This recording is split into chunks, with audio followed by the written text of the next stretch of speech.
Kembali apa kabar Indonesia Malam? Kemudian sebelum saya ke Dokter Yusuf, mungkin saya tanyakan kepada Pak Diki Budiman. Pak Diki Budiman, apa yang terjadi di Indonesia saat ini? Hal yang wajar atau sudah bisa diprediksi ketika sempat ada penurunan kasus, kemudian sekarang kembali lagi naik, bagaimana?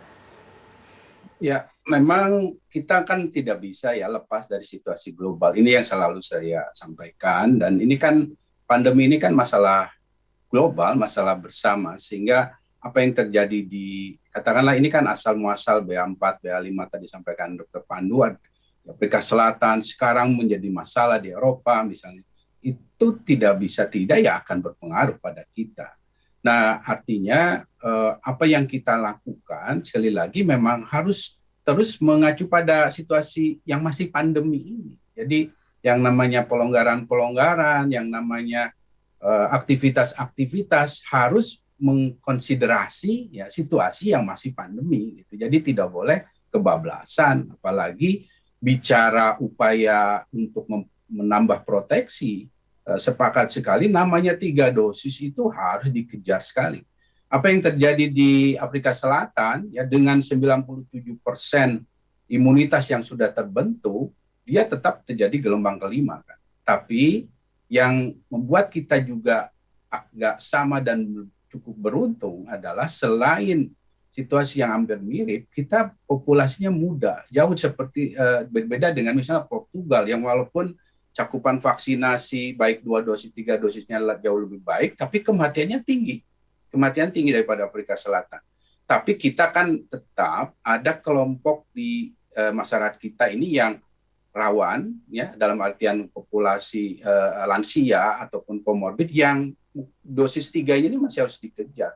Selain itu, data dari Afrika Selatan juga menunjukkan usia anak di bawah 1 tahun, 50%-nya yang terpapar BA4, BA5 ini akhirnya masuk rumah sakit. Nah, karena memang banyak kan memang belum memiliki belum ada vaksinnya, sehingga sekali lagi upaya-upaya kemudian juga narasi-narasi yang dibangun oleh pemerintah memang seperti yang tadi disampaikan Dr. Sari, bahwa kita harus menyampaikan pada publik ada progres tapi ada juga ancaman, sehingga persepsi risiko yang terbangun inilah yang harusnya membuat kita semua tetap waspada.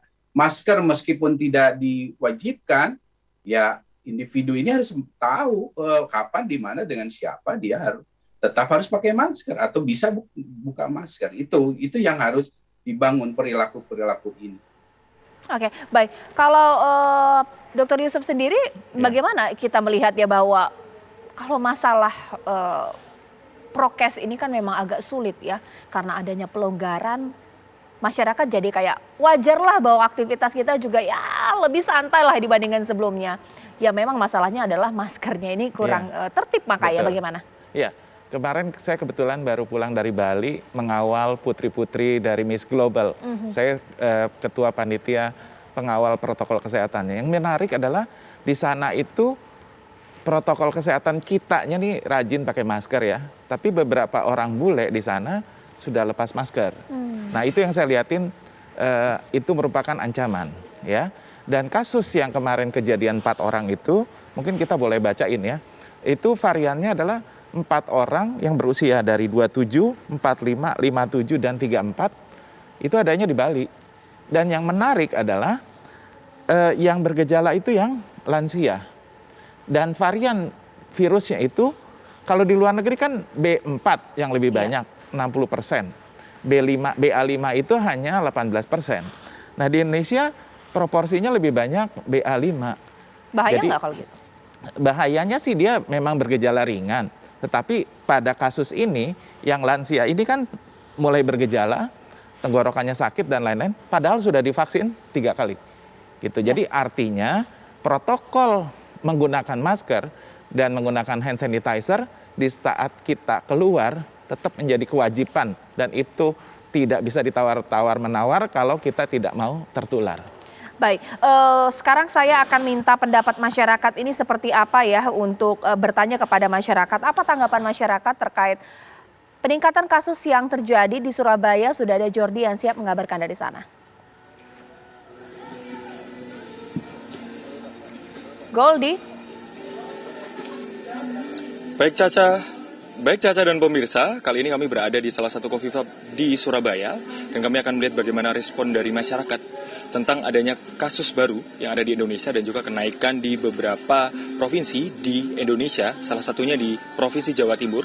Dan sekarang ini di Surabaya memang kenaikannya tidak begitu banyak, kurang dari 5 kasus per hari, namun juga angka kesembuhannya itu juga tinggi. Maka dari itu saya akan mengajak pemirsa dan juga Caca untuk melihat bagaimana respon dari masyarakat ketika pandemi ini diubah menjadi endemi dan juga di Surabaya sendiri masih PPKM level 1 dan ketika dicabut bagaimana respon dari masyarakat. Di samping saya telah bersama Yorki dan juga Adis, kami akan mengajak berbincang. Selamat malam Yorki. Iya, selamat malam Mas. Yorki, bagaimana respon dari Yorki sendiri ketika pandemi ini diubah menjadi endemi di Indonesia? Seperti apa? Kalau dari aku sendiri sih pasti perasaannya senang Mas ya.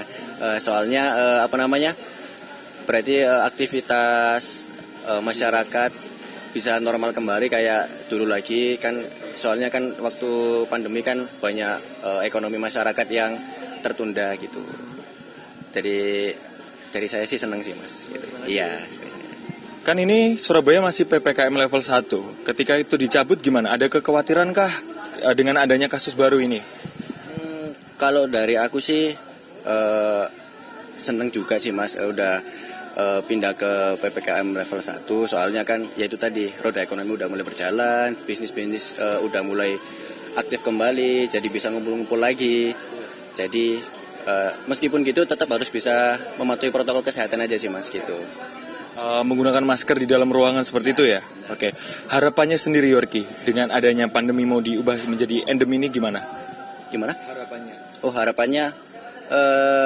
harapannya ini Mas ya.